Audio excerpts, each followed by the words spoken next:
Okay, good afternoon, everyone. Okay, let me just jump straight right into the story of social realist turns in Singapore filmmaking in the 1950s. And we'll begin with this image.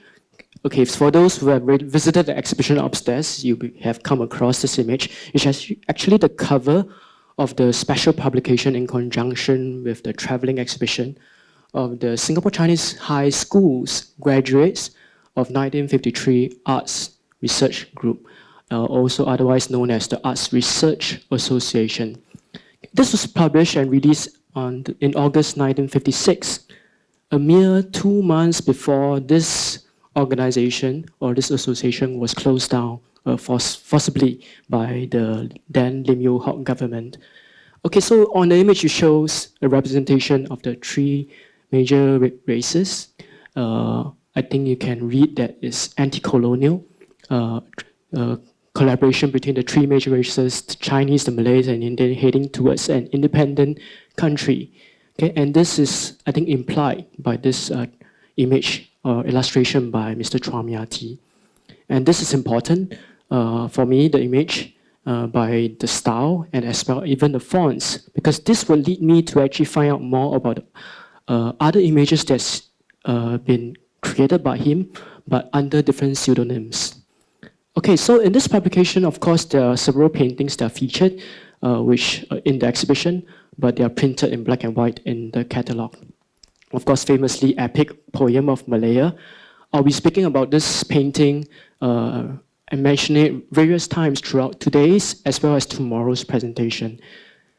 So most of the images or paintings featured in this catalogue are social realist in nature, including this one, as well as images with themes about Indian workers, about the laboring class, about the urban subaltern, as well as street children, or what we call street urchins, okay, children without education and roaming the streets. And these are themes that will also appear in some of the local films that were made around the same time. Another painting that refers to labor activism, unionism, as well as the role of women and their agency in the new society. So they are both caretakers of children, as well as contributing to the workforce and what their roles in the new society. So interestingly, these four paintings that I've just shown you, they appear in a newspaper, Jawi text. Okay, I have to admit, I can't read Jawi. Okay, so when I come across this image, it was sort of a surprise that a newspaper that's very popular among the Malay reading community, there's a report on this rather exhibition by a group of Chinese. And this is actually a report on the travel exhibition, which appeared in Utusan Zaman, okay, of August 1956 as well. Okay, and Utusan Zaman, you might hear this sounds familiar because it is actually a leading Malay weekly newspaper. Okay, Utusan Zaman refers, rather means like Utusan is like messenger, Zaman is times, the era. So it's like a messenger of the times. So this is a weekly newspaper that's published by the Utusan Melayu Press, okay, which is has closed down. It actually moved from Singapore to Malaysia, but it's no longer in functioning. And it's founded by Yusof Ishak, the first president of Singapore, and the first Yang di-Pertuan Negara of Singapore, okay, 1939. So some of the writers who were involved in this press, Utusan Melayu, were actually anti-colonial and nationalist activists, journalists, and they contributed articles to this newspaper. And some of these contributors or writers were also members of an organization called Asas 50, okay, Angkatan Sastrawan 50, or what we know as the 1950 literary generation. So they write poetry, they write short novels, short stories, and some of this literature has appeared in Utusan Melayu as well as Utusan Zaman. Some of the figures that are in this organization become very well-known Malay writers, including Usman Awang, who goes by the name of Tongkat Warren. I mean, he used to be a policeman, so that's why he has this pseudonym. Charismas, Ashraf, Hamza Hussein, as well as Jamil Sulong. So I've highlighted Tongkat Warren and Jamil Sulong because they are friends, and they as in fact were involved in the early beginnings of Asas 50, okay, founded in 1950. And Jamil Sulong went on to become a director of Malay films, very important figure in Singapore and Malaysia's cinema. And as well as Hamza. So Hamza is grayed out because shortly after the founding, he actually left Asas 50, okay, because of certain disagreements about the outlook of the organization on the whole. And other names like Ashraf was also very much involved in the same circle, intellectual circle of writers as well as filmmakers. So these are very important names. And on the whole, Asas 50, what they write about has social realist concerns, and some of their literature or their writings, their critiques, reports deal with the plight of the underclass. And I would say, okay, it's rather left-leaning of the times. And very well known for advocating art for society or seni untuk masyarakat. Okay, and in fact, Hamza, the name that I grayed out there, in fact left the organization because he's in disagreement with the other members who advocated art for society. He actually propagated, or rather advocated for art's sake. Okay, so there was this disagreement ongoing within the organization at the time. And some of the filmmakers of the time, okay, making films, were also political activists, and they're former members of an organization called API, which means fire in Malay. Okay, so some of the names you might come across in my presentation later on, like S. Rumai Noor, Omar Rojic, H.M. Rohaizat. They became directors and assistant directors of very renowned Malay films made in Singapore and Malaysia. Okay, so RP stands for Angkatan Pemuda Insaf. And in fact, it was actually which stands for Awakened Youth Movement, and it's actually a youth wing of a left-leaning political party, okay, the Malay Nationalist Party, which was disbanded or forced to close down on the onset of the Malayan emergency in 1948. So interestingly, some of these names, like Ashrumaina, Omar Rojic, were part of RP. And after around 1947-48, okay, after the Malayan emergency was imposed, they actually left Malaya. They were active in different parts of Malaya, and they all came to Singapore. And then they realized there was a burgeoning film industry, and they joined the film industry. So you have two kinds of people, two camps. So like Jamil Sulong, they were writers, literature. And on the other camp, some of them are political activists, and all of them coming together to join the Malay film industry, as started by the Shaw brothers. So they had no background in film. Okay, so that's why you will come to realize that some of the early films that were made during time were not directed by Malays. They were directed by most of them Indian filmmakers with experience in the Indian film industry. Okay. So I found a writing that's written by Jamil Sulong, okay, who was one of the founders of Asas 50, who became a Malay director. And this is titled Promoting Literary Talent. This was before he joined the Shaw Brothers Malay Film Productions Limited, and it appeared in Utusan Zaman in 1951. And it's a rather short article, but in it he mentions key terms like promoting literary talent for independence. So the importance of having a talent in literature, in writing, for the administration of independent country. So this is happening when Singapore and Malaya were still colony, okay? Rather protected states of the Malay states. And he seek for encouragement from publishers to get more people to write and contribute to the magazines, the publications of the time, and importantly, to use literature to bring about change in the society, okay, to bring about an independent country, okay, free from colonial rule. So they were very young. So Jamil Sulong, Usman Aman, they were very young when they founded Asas 50. Okay, this is actually a photo of them taken around 1948 when they were trying to start a literary organization in Malacca. Okay, so in fact, they came to Singapore wanting to join the film industry, but eventually only Jamil Sulong did so. So he joined because he was also, he knew English, so he was able to take on the role as a translator Usman Awan didn't, okay? Although he had intentions to join Jamil Sulong, but he didn't eventually. So there's another piece of writing that I found by Usman Awang, also named as Tongkat Warren. And this one is titled Art of the Masses and Generation 50. And in it he writes, okay, well, literature is born from an empty space, not born from an empty space. It is like a mirror of society and a place for expressing human feelings. It is born from society, born from the masses. Okay, this is 1953. Well, you could say even like Chua Mia Tee and his peers would actually bear the same kinds of sentiments. And for me, he actually had this part in his article, which appears over two issues of the weekly paper. He wrote, "Can Hindustani films and songs and the locally produced films of the time be called art of the masses?" Because this was in Utusan Zaman, a Jawi Malay newspaper. So the readers are mainly people who are Malay or who can read Malay. And most of the Malay community then, they are really attracted to watching Hindustani as well as Egyptian films.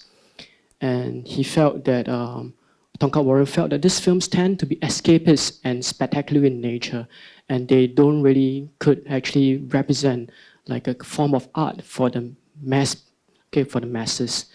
And he also refers to locally produced films of the time. So Malay language films were already produced by the Shaw brothers around 1953. They in fact started in 1940, took a break during the Second World War, but resumed sometime in 1947. But these films, Tongkat Warren felt they weren't really representative of the life of the masses. So he was posing this question.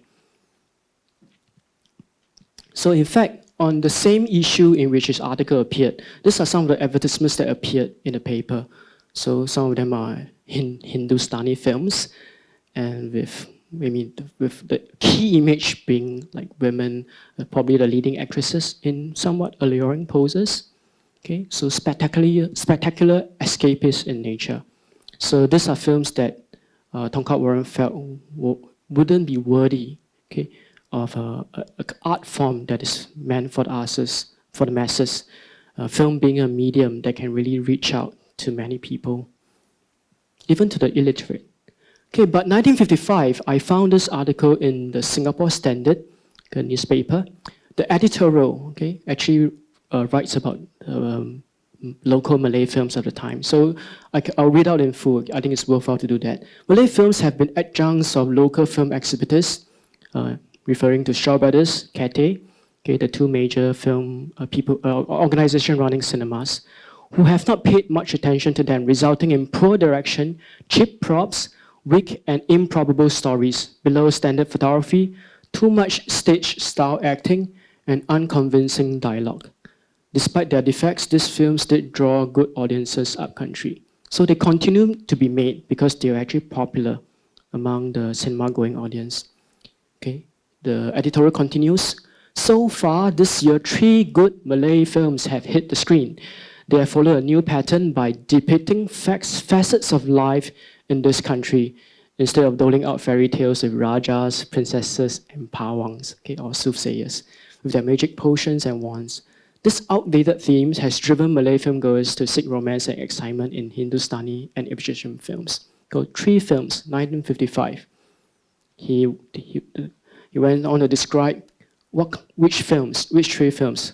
It was left to a Malay in check, H.M. Shah, a director of the Malay newspaper Utusan Melayu, okay, to change this idea. His film was a hit. Okay, that's the first film. The second film, Shaw's Malay Film Studios then came out with a new film on the new lines, depicting reality, okay, facets of life in this country, and it's still showing to good audiences after several weeks' run. Okay, so second film by the Shaw Brothers. And the third film. The latest addition to the new theme is from the studios of Keris Films, then run and owned by the Cathay organization. Okay, this picture with a Sino-Malay amity theme has delighted local audiences. So what are these 3 films? Okay, the first one by H.M. Shah is a film titled Kasih Menumpang, or Fleeting Love. This film is now lost, so no one that I know has seen it. But it's actually about a family, like a family social drama, okay, surrounding a newborn baby, and it deals with the class divide and class differences. Okay. Second film by the Shaw brothers is, you might be familiar with this film, Penarik Bacha or the Trishaw Puller, starring or directed by P. Ramlee. Okay, so this is the second film. And the third film by Keris, by Kate Keris, Selamat Tinggal Kekasihku. And you can see from the image is about an interracial romance between Malay and Chinese. Okay, imagine this image showing in Utusan Zaman of the time. Okay, because I think it was probably a very plural society. Probably within races don't having a lot of opportunities to interact. So imagine the significance of this image showing up in a leading Malay newspaper. So these two films, Penarik Bacha and Selamat Tinggal Kekasihku, still exist, and I'll show you excerpts later. So first, Penarik Bacha, 1955, directed by the great, very renowned P. Ramlee. Okay, I wouldn't be talking about him a lot because there's tons of information out there on the internet and in many literature about him. So I'll urge you to actually find out more if you have not really know his film career. So he is the director, the actor, story writer, and music composer. He's an all-rounder of this film. In fact, it's his debut film. But from reading different kinds of literature, different writings, I come to realize thing that it's actually a collective authorship. So it's not just P. Ramlee taking on a singular role and deciding everything. The story is in fact co-written by P. Ramlee together with Jafar Abdullah, another very important figure, with lyrics of songs written by Jamil Sulong and dialogue written by Sudamaji. So who is Jafar Abdullah? He was in fact the information officer working for the Shaw organization. And in fact, he has been writing about film as early as 1940. He's starting a Malay magazine then, and in Rumi, not in Jawi, in actually Romanized Malay text. And I take this quote from him, which appeared in a magazine called Berita Film from 1960. Welcome to the fight, together in the nourishing of the national language. Okay, Bahasa Kebangsaan, okay, which refers to Bahasa Melayu, the Malay language. So he, in fact, co-wrote the story with P. Ramlee. Abdullah Hussain, another writer, has written that he and P. Ramlee were making. It took a rather long time to come to this story, and Jafar Abdullah, in fact, bettered 5 years of his salary with Ramran Shaw, saying that he will forego 5 years of his salary if this first film by P. Ramlee doesn't succeed. So there was this group of people, P. Ramlee, Abdullah, Jafar Abdullah, okay, working with Ramran Shaw, okay, to come up with a film script that would become successful. So collective authorship, that's what I was trying to imply. So I'm going to show you a clip from this film, okay, social realist. I think it applies and to the theme of today. And in this clip, it's taken from the beginning of the film. Okay, there will be a short part which will be edited because I was trying to move the story forward. But let's watch the clip first.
Baca.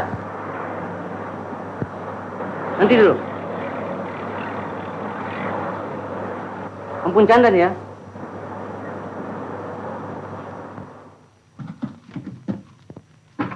Lila, Lila. Ya, Encik. Bawa masuk Mama Ali ke dalam. Baik, Encik.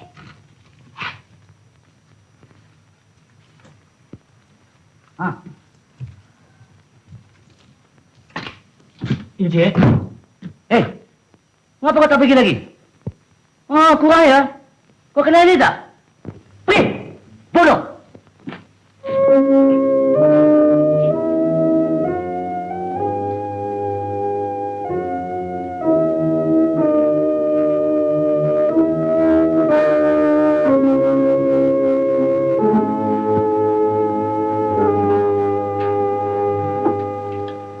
Pak Mat, lagi satu. Terima kasih. Amran, banyak dapat sewa hari ini? Tak banyak, Pak Ahmad. Kadang-kadang orang mikir kita ini lembu, Pak Ahmad. Mereka bayar berapa mereka suka. Kenapa mereka sanggup buat begitu kepada kita orang miskin? Ya, Amran, orang-orang begitu tak pernah susah. Jadi kita semua ini dipandang sebagai sampah. Nah, Amran. Pak Ahmad, hari ini sebungkus saja cukuplah Pak Ahmad, karena saya tak ada wang. Tidak apa, Amran. Besok pun boleh bayar uang.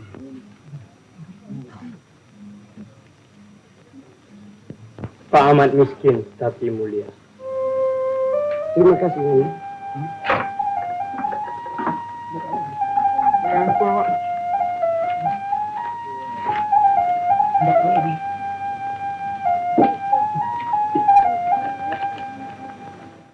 You are poor but noble. Okay, setting right at the start of the film. Okay, you kind of class difference or class divide is actually depicted, and very, I would say, it's a very striking opening to the film. Okay, where there's you hear the sounds coming from a steamship. Okay, almost like an alarm, a call for people to wake up. Pong, pong, pong, right at the beginning of the film, followed by a sequence of a newspaper boy running across the street selling newspaper. Yeah, probably alluding to the background of some of the filmmakers who were working in for the industry. Okay, they were former journalists. Okay, so they were probably alluded to by this newspaper boy just running across, trying to get people to wake up and to actually wake up to the realities of the day. And followed by P. Ramlee in a trishaw, and then getting abused or looked down upon by the rich man. Okay, and later on in the film, this idea of working for a society beyond capitalism, working for a classless society is implied through different parts of the film. And as you can see from the stills here, like the daughter of the rich man eventually came to fall in love with the trishaw puller, and he was posing questions like, do you know where the happiness in life lies? Okay, asking him to not submit to his conditions and to actually work actively to self-improve himself to get out of his predicament. And she said, rich and poor are the same, wealth isn't everything. And also one of the dialogue mentions, you can't instill values with money. So looking at a society beyond money and material achievements. So this daughter of rich man, okay, this woman, it takes on a lot of agency. She was constantly pushing the poor trishaw puller to make himself better. So she asked, are you interested to take up night class to upgrade himself? So this idea of a constant education appears in many films, including the films that we'll be talking about tomorrow. And it also refers to a vocational school for the women, or the Wanita Harapan, okay, which means women of hope. And Mencergaskan means to energize, okay, asking women to learn skills, modern techniques and modern skills to improve themselves and contribute to the workforce. The film also has scenes which depict the living conditions of the trishaw puller in very stark environment, and alluded to as well in Chua Mia Tee's painting, the naked body, okay, that they have really little possessions beyond the little clothing that they have.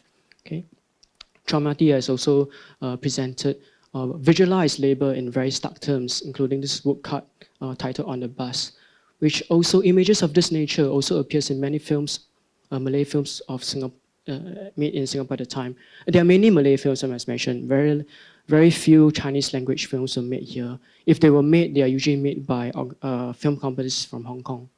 Okay, but this film, Malay language film called Insan or Human, directed by K.M. Basker, but with Jamil Sulong assisting directing and writing the dialogue.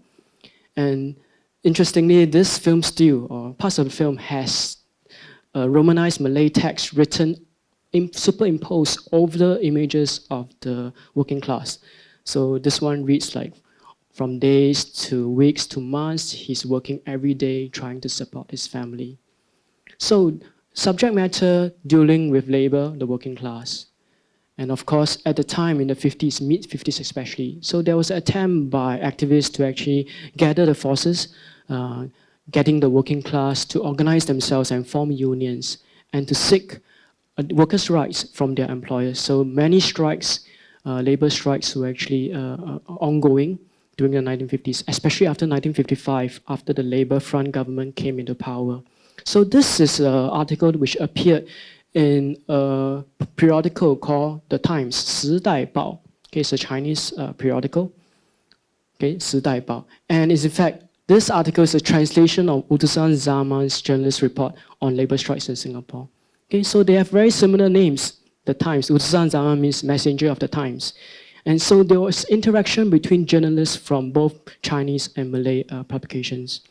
Okay, so and films, one film in fact refers to this labor activism then in Singapore, and it's a film called Mogok.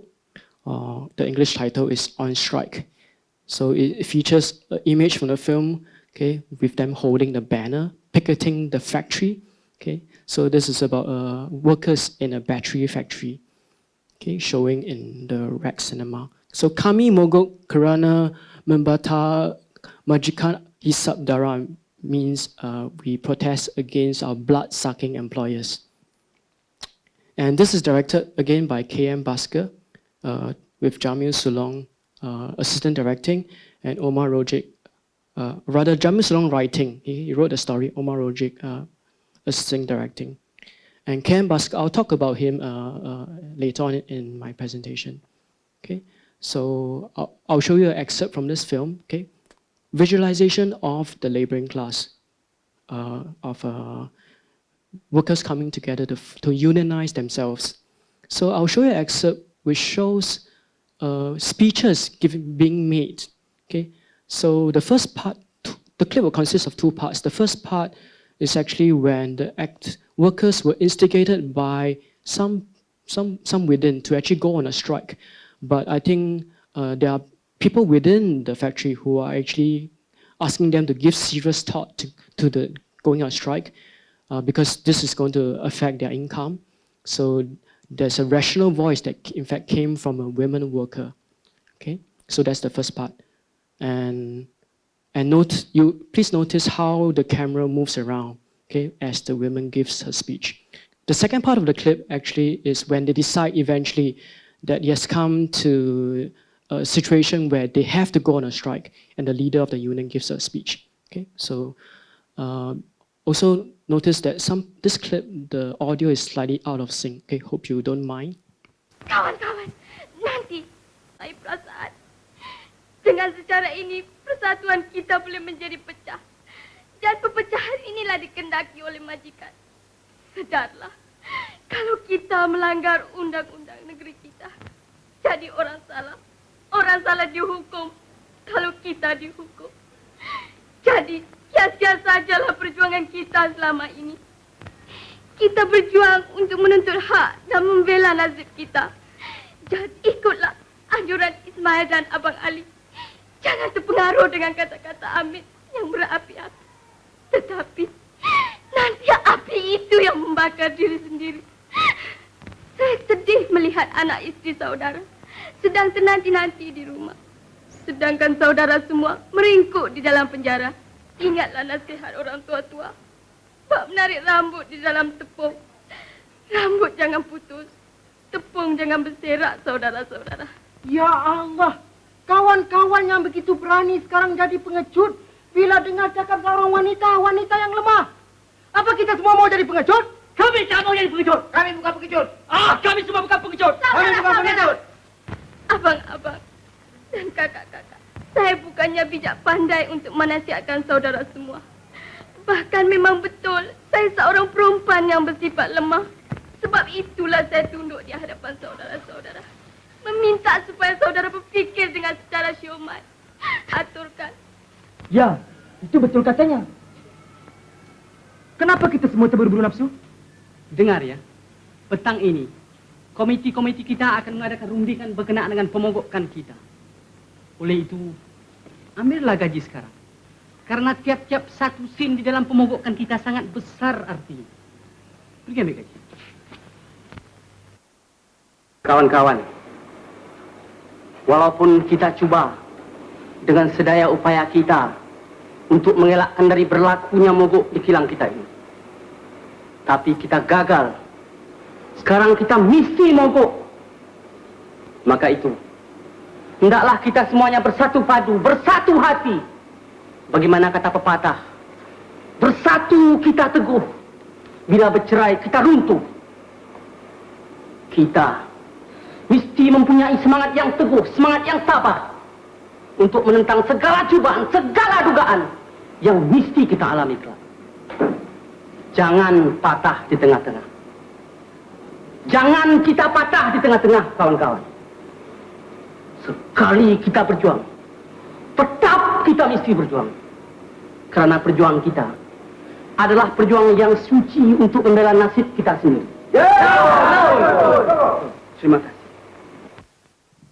Okay, you might think this is a film. Are they acting? No, they are not. In fact, they actually, the workers working for the Shaw Brothers Malay Film Productions, they went on a strike, okay, before the film was made.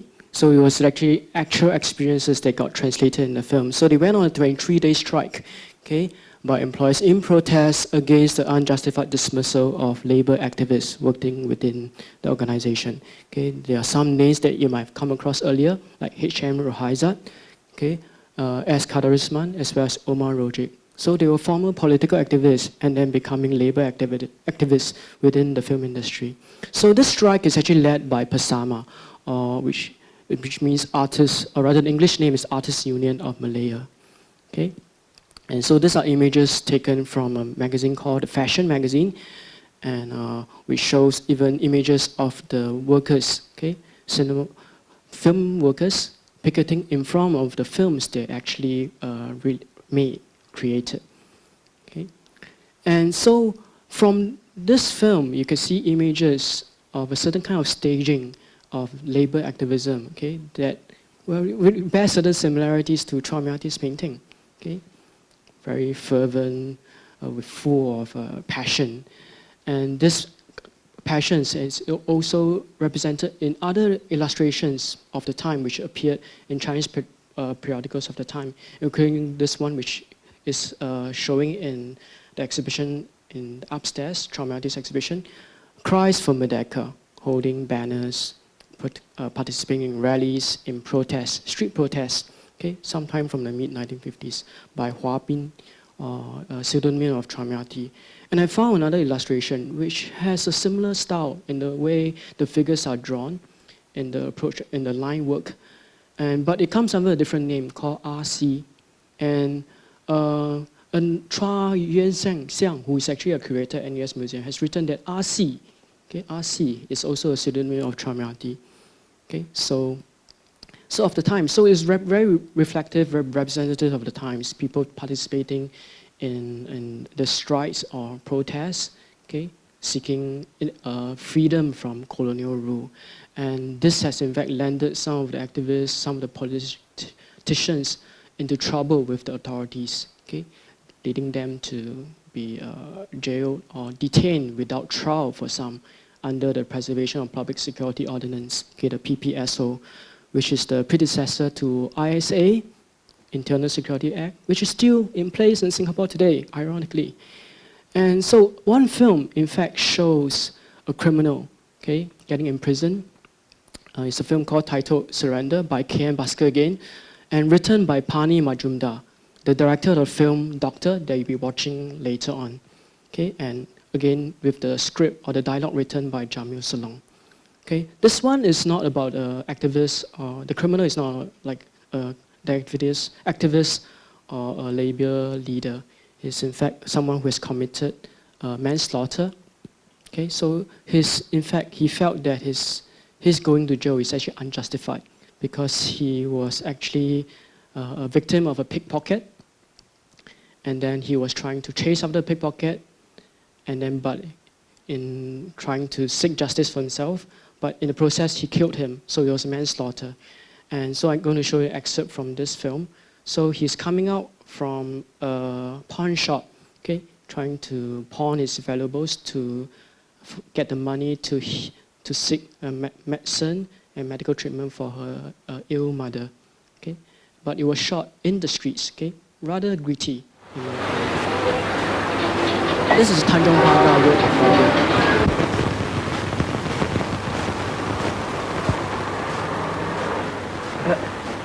Dạ vâng đấy. Dạ vâng.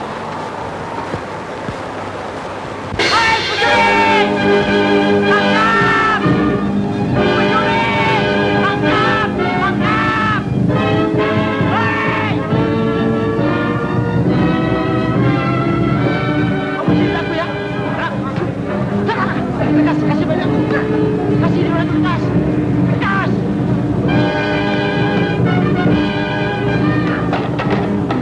Kasih banyak kertas. Kamu curi ya? Hah? Kasih balik dia. Kasih. Kasih balik kertas. Kasih mereka balik. Kalau begini orang ini mati nanti.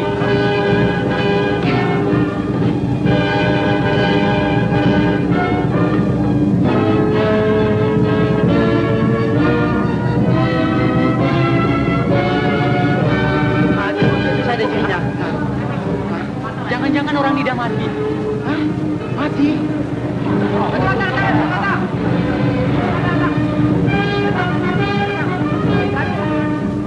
Ada apa?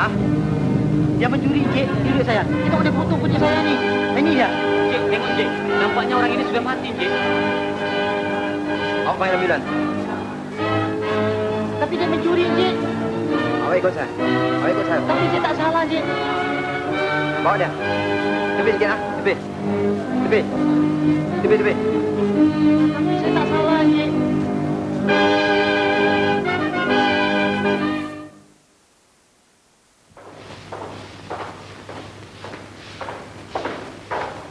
Naik ke atas sebelah kanan.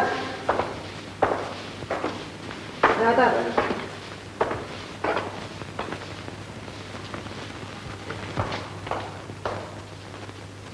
Halo. Jalan sana. Hei. Halo. Jalan. Halo, jalan. Hei, jalan. Diam. Sini. Bawa lagi sini. Taruh lagi bawa. Duduk. Okay, so the film didn't show the trial process. So immediately after being apprehended, okay, for manslaughter, he was sent to the jail. And this one was shot on location in the Outram jail, Outram prison, which is no longer around. But there's a long history to Outram prison, and I urge you to read about it online. Okay, in fact, it actually was in some of the interns were actually the politicians, okay, political prisoners. And so this photograph shared by Jamil Salong, shows some of the activists, the names that I've been talking about. K.M. Baskar, Jamil Salong, Kadar Usman, and Phani Majumdar, director of the film we'll be watching later on. And so he names them as activists. Okay, so something about K.M. Baskar. Okay, so he made a lot of films in Singapore. In fact, I would say that some people might term him as like an Indian import, a director from India, but in fact, he grew up in Malaya. So I would rather see him as a Malayan. Okay, so in fact, he's actually a local filmmaker rather than a foreign filmmaker.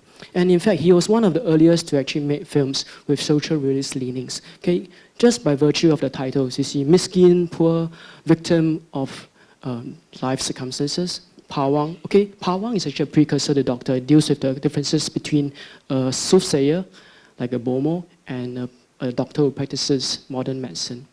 And film titles like Human, Surrender, Thief, okay, or Storm. And Storm is in fact written by a Chinese writer, Cai Wenxian, okay, who works for Shaw Brothers, and Mo Gok, which you have seen earlier. And if you're interested, please, you can watch a restored version of Pencuri in about 2 weeks' time, okay, at the Asian Film Archive. Okay, go look out for it. And so that's K.M. Basker. So I think little is known about him, but I think we can pay more attention to his career in Shaw Brothers, and in fact, also in Caretakers. He moved on to Caretakers and stayed on in Singapore and Malaya. So he established like film companies making commercials in Singapore, okay, up to the 1980s. Okay, this one is a photograph of Phani Majumdar with another famous name in Indian cinema, Bimoy Roy. So this is of them working in Calcutta, okay, under a studio called New Theatres. Okay, Bimoy Roy is a more famous name more than Phani Majumdar. But in New Theatres, they were making social films. And some will even say they are social realist films. Okay? In fact, Bimoy Roy is a name you should remember because his name would show up later in films that were made here. Okay? But something about Phani Majumdar. So he came to Singapore, okay, 1955, 1956, okay, with a long history, not long history, but with experience. Okay? So he has made films in Calcutta as well as Bombay, okay, with films, again, that are socially conscious. Okay? He started with Street Singer, about street urchins aspiring to become singers, about Doctor again. This film, very key in educating people about cholera, a disease. We Are Humans Too, like Shelter from a Storm, about fishermen. In fact, this was actually funded and produced by workers of the Bombay Talkies Film Company. And Dobby Doctor, which is the version of Doctor. Okay, so Doctor they're going to watch later is a remake of this film that was made in 1954. Okay, but crucially with the input of Jamil Sulong, who was the assistant director. So he wrote the dialogue to Doctor and somewhat made it more fitting for the Malayan and Singaporean context. Okay, so this is Phani Majumdar's career in India and in Singapore. He was most well known for making Hang Tuah. I urge you to read about this film. Okay, no time to talk about it today. Okay, it's a political allegory. And he wrote films, not directed, for 3 other films. They are social films, social melodramas. Very famous, Anaku Sazali, starring P. Ramlee, about juvenile delinquency, about gangsterism. Kasih Sayang, which relates to the Nadra Haria Hertog incident. Okay? He made a film in Borneo, and he made another social realist film, in my opinion, called The Crippled Society, Masyarakat Pencang. Okay? Also about juvenile delinquency, about class divide, about gangsters. He made a film with Hong Kong called Circus. He made an inter-romance film called Serai Menanti. I will talk about this film later. And finally, before leaving Singapore, he made Doctor, which you're going to watch later on in the afternoon. Masyarakat Pencang, no time to show clips, but I'll show you pictures. Okay, so this is of a kids gangster. So a lot of the films deals with children, children's education, the need for children to bring them off the streets, okay, before they head into gangsterism. So by the name of this film, Crippled Society, what causes this crippled condition? Colonialism is implied. And in fact, the authorities then in Singapore, actually the police, okay, the special branch, in fact, identified certain issues that were then being exploited in order to consolidate the United Front, okay, implied Communist United Front, okay, anti-yellow culture, which Chua Mia Tee wrote articles around the time when anti-yellow culture was really popular, and read healthy culture, subscriptions for student aid societies, and the study of Malay language. So the study of the Malay language is political then, okay, which of course is the opportunity to bring up this painting of Chua Mia Tee's Bahasa Melayu class, the original title, and the renamed title, National Language class. So this is created in 1959. I could imagine Chua actually creating this painting even earlier than 1959, okay, in the mid-1950s. In fact, I came across an illustration which looks attributed to a name called Ya Si, okay, which I suspect is also another pseudonym of Chua Mia Tee.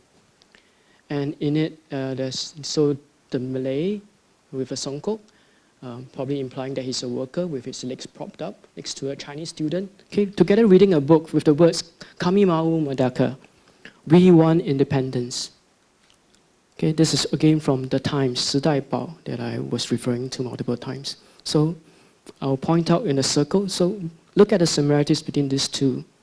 Okay, the drawing on the left as well as a pair of figures in the painting on the right. I think probably originating from the same author or the painter. So this interaction between the races, okay, between Chinese and Malay, has been represented in some films of the time again. And I mentioned this title earlier, among the 3 films made in 1955 that depict facets of life in this country. So this is Selamat Tinggal Kekasihku, okay, interracial romance. And he has a Chinese title as well called 生死之恋. And English means goodbye, my love. Selamat Tinggal Kekasihku means goodbye, my love. It's directed by L. Krishnan, okay, who came from India, produced by Ho Alok, and with the dialogue written by Hamza Hussain for the Cathay Careers Film Company. In fact, it's a Malayan adaptation of Bimai Roy's Devdas. Devdas is a very famous novel, but there are many versions of the film being made in India. And Bimoy Roy, which I mentioned earlier, made Devdas. And this is actually a Malayan adaptation of that. And well, I refer to the name S. Rumaina. So Rumaina is actually a Chinese version of S. Rumaina, which is the lead actor in the film. And this is probably the first film where Chinese names and Malay names can appear in the same advertisements in a Chinese newspaper. This is probably the first occurrence. And I'm going to show you excerpts from the film. Okay, the film begins like this.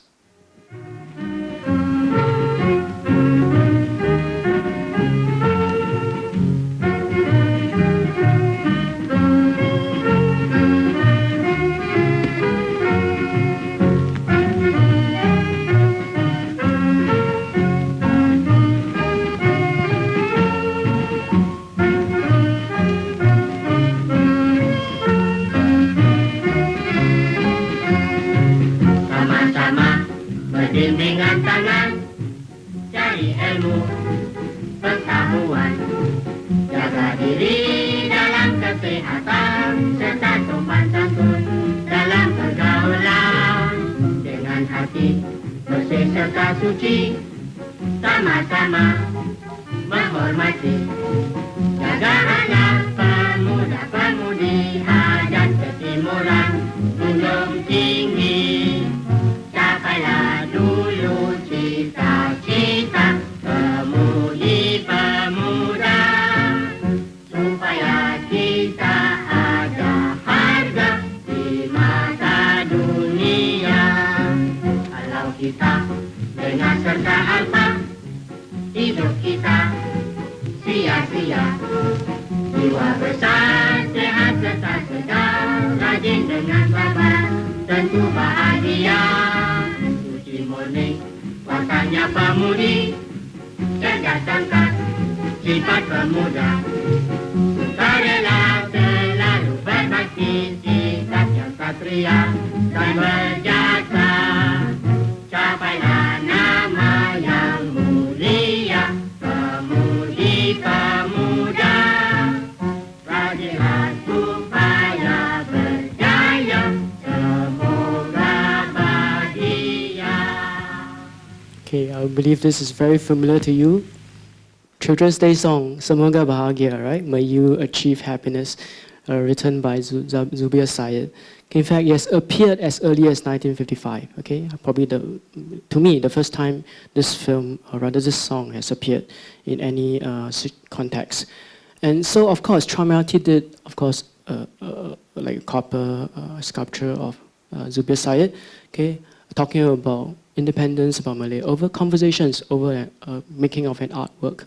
Okay, so this aspiration towards Malaya also is implied as well in this film, later part in the film. So it's about Selamat Tinggal Kekasih is about Malay, like interracial romance. Okay, they were childhood friends and became lovers when they were adults. Okay, Hassan and Lailai. So the parents of Hassan and Lailai had a conversation in the film. Okay, which I'll show you. Datang ini ada sedikit hajat mau cakap sama Datuk. Apa hajat Miza? Tapi kalau buat cakap tentu Latu jangan malah, ha? Wah, mana boleh marah? Bilang dulu apa aja. Pasal Lelai sama Hasan. Lele dengan Hasan. Ah, Dia dari kecil sampai besar sudah kawan banyak baik Latu. Jadi gua pikir kalau Latu suka, gua pun suka. Kita kasih dia kawin apa macam Latu. bagus pikiran lo itu, Mizan. Dan banyak bagus. Mizan, lu pun sudah lama tinggal di sini. Dan orang Melayu dengan orang Cina seperti abang adik. Itu betul Latu. Dan sekarang Melaya sudah banyak perubahan. Kita mesti bekerja sama dan bersatu padu untuk membina kemakmuran dan kemerdekaan Melaya. Dari itu, salah satu daripada jalannya hanya dapat diselesaikan dengan kawin campuran. Betul Latu, wah, banyak senang dengan Latu biasa kau. Memang, Mizan, cara kawin campuran ini dapat menghapuskan segala perasaan perkauman. Dan dengan jalan ini juga dapat menuju keamanan persatuan Melaya merdeka. Ya. Okay, very fitting for the times. Okay, but so Aspiration Malaya expressed in very different terms. Okay, this one in the film just between a conversation over two people. Okay, and there's also so this is by categories. Shaw Brothers also produced a film about interracial romance. Okay, it's called Serai Menanti, and it's directed by Phani Majumdar. And the film is about he was Chinese, she was Malay, but their love was stronger than the barriers before them. Is that true? Okay. So in fact, there are two versions of this film. One is in Malay, the other one is dubbed in Mandarin and released half a year later, called Malay-language. Okay, so Chinese actors are actually from Hong Kong. Okay, and Malay actors are from Singapore and Malaya. Okay, and it's labeled and advertised as a Malayan Chinese film. Okay, I'll talk more about this tomorrow in my presentation tomorrow. So this story, okay, directed by Phani Majumdar, acted by Hong Kong actors, Singapore Malayan actors, and it's just based on a story written by Chua Hean, a very important figure. In fact, he contributed a number of stories towards Malay films. Okay, and this is actually a manuscript, okay, of the film in which from what became Serai Menanti. So it was titled Malay-language, and this is actually a handwritten script available at the NUS Chinese Library. So he actually wrote, or rather he wrote a number of stories, and he was credited in 6 of them. So you find some of the Malay language films, he's credited as the writer of the original story. Okay, more about him when there's an opportunity next time. But I would like to actually show you the clip, okay, from the film. So the clip consists of 2 parts. Okay. Okay. Before that, I should mention that so the man is actually plays the Chinese flute. Okay. Duduk menunggu, hati di dalam sangat merindu. Siang dan malam tak dapat beradu.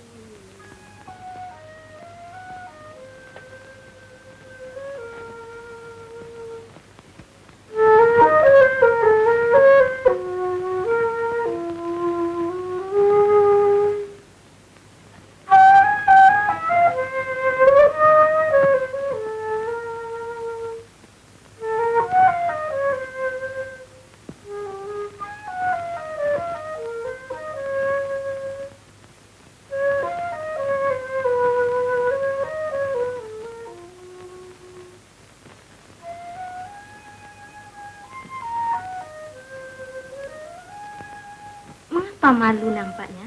Aku tak malu. Aku cuma tak dapat menahan perasaan. Lagu itu seperti denyutan jantung aku sendiri. Menggoda dan menawan perasaanku. Kau cintakan dia agaknya. Mengapa? Tak bolehkah aku cintakan dia? Apa kurangnya dia? Dia bukannya sebangsa dengan kau. Cintakan buta. Aku tak dapat mengajar hatiku untuk memilih bangsa dan warna. Kau pikir, boleh sampai kemana cinta kau ini? Aku tak tahu, dan aku tak peduli. Yang aku tahu, cinta itu sungguh lazat. Di samping itu, sungguh bisa pukulannya.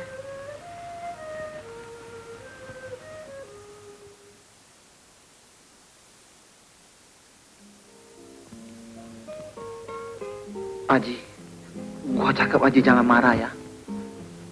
Gua mau kawin sama Haji punya anak. Terima kasih, Wong. Lu sudah berani terus terang cakap sama saya. Saya banyak besar hati sama lu. Lu pun tahu, lu tak boleh kahwin sama orang Melayu. Kerana kita punya agama tak sama. Kalau lu mau masuk saya punya agama, baru boleh. Lu sukakah itu macam?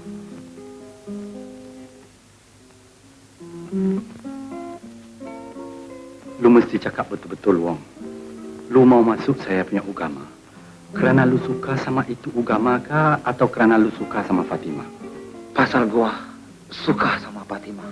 Kalau itu macam, saya tak boleh terima, Wong. Lu pun tahu, saya bukan saja Fatimah punya bapa, tapi saya jadi ketua agama dalam ini kampung. Saya sudah banyak tengok orang masuk saya punya agama. Tapi bukan dia betul suka sama itu agama. Tapi ada lain pasal. Kalau itu macam nanti jadi, saya punya agama macam main-main saja. Saya mesti jaga betul saya punya agama. Saya sayang saya punya anak. Tapi agama punya pasal, saya tak boleh ikut lo punya mahu.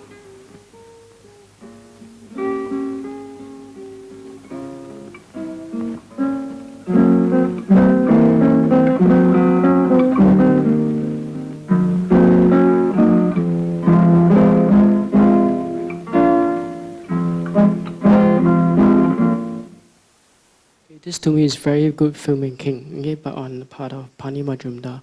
Okay, for the first part of the clip, actually shows the women actually singing a shair, and then upon hearing the Chinese flute by the man she was in love with, okay, sits up, locks the door, okay, so certain emotions they are overflowing that seems to be hidden, okay, not be known, and then speaks to the mirror image, okay, and so this ambivalence about aspirations towards like a really Malayan, fully collaborative society, okay, shows up in his films. Even in Doctor, you will find certain ambivalence implied at the end of the film. Okay, and which leads me to actually read Chua Mia Tee's epic poem of Malaya in a rather different way. So in the exhibition upstairs, it says that the light is coming through the dark clouds. I would say that maybe the dark clouds are actually coming together, or rather gathering to hide the light, okay? And there are in fact a lot of forces, conservative forces, that's impeding the progress towards a really free country or free society, okay? And with this, I end my presentation.